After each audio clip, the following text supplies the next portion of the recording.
ವಿಧಾತನಿಂದ ವಿಧಿವರವನ್ನೇ ಬದಲಾಯಿಸಿ ಮರಣವನ್ನೇ ಮೆಟ್ಟಿ ನಿಂತ ಮಹಾವೀರ. ಅತಿಥಿಯ ಮಕ್ಕಳ ಅಟ್ಟಾಸವನ್ನು ಸುಟ್ಟು ಆದಿತ್ಯರ ಅಟ್ಟಾಸವನ್ನು ಮಟ್ಟ ಹಾಕಿದ ಸಾಹಸಿ. ಅತಳ ವಿತಳ ಸುತಳ ರಸಾತಳ ತಳಾತಳ ಮಹಾತಳ ಪಾತಾಳಗಳನ್ನು ಪಾದ ಮಡಿಯಲಿದ್ದ ಪರಾಕ್ರಮಶಾಲಿ. ಅಡಿ ಇಟ್ಟರೆ ಬಿರಿಯುವುದು ಭೂಮಿ, ತಲೆ ಎತ್ತಲು ಬೆಚ್ಚುವುದು ಬಾನು, ಕೈ ಎತ್ತಲು ನಡುವುದು ಸೃಷ್ಟಿ. ಚತುರ್ಮುಖನ ಸೃಷ್ಟಿಯ ನನ್ನ ಆಜ್ಞೆಯನ್ನು ಪಾಲಿಸುತ್ತಿರುವಾಗ ಎಕ್ಕಚಿತ್ತನ ಮಗ, ನಾ ಜನ್ಮ ಕೊಟ್ಟ ಮಗ, ನನ್ನ ವಂಶವನ್ನು ಬೆಳಗಬೇಕಾದ ನನ್ನ ಕುಮಾರ.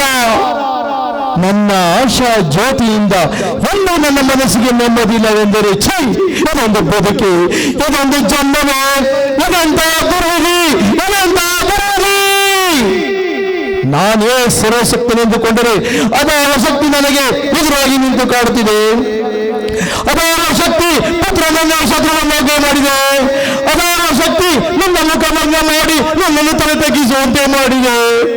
ಅವನೇ ಅವನೇ ಅವನನ್ನ ಕುಲವೈರ್ಯದ ಹೊರಡಿದಕ್ಕೆಲ್ಲ ಕಾರಣ.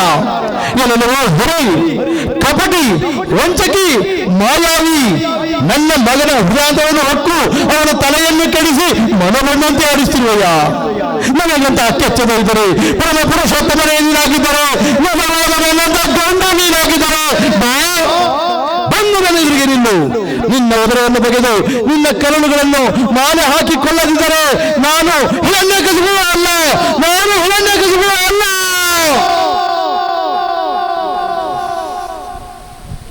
Thank you. ಎಲ್ರಿಗೂ ನಮಸ್ಕಾರಗಳು. ತುಂಬ ಸೊಗಸಾದ ಪಾತ್ರವನ್ನು ಮಾಡಿದ, ಏಕಾಭಿನಯ ಪಾತ್ರ ಮಾಡಿದಕ್ಕಾಗಿ ತುಂಬ ಹೃದಯಪೂರ್ವಕ ಧನ್ಯವಾದಗಳು ಸರ್. ತುಂಬ ವಾಯ್ಸ್ ಚೆನ್ನಾಗಿದೆ ನಿಜವಾಗ್ಲೂ. ಅಮ್ಮ ನೀನು ನಮಗಾಗಿ ಯಾಕಡಲ್ಲ ನಾ ಇಬ್ಬರು ಒಂದ್ಸಲ ಆಡಿರೋ ಗೊತ್ತಾಗ ಮುಂದೆ ನಾವು ಆಡಕ್ಕೆ ಕೊಡ್ತಲ್ಲ, ಎಲ್ಲಿ ಆಡೋದು. ನೆಕ್ಸ್ಟ್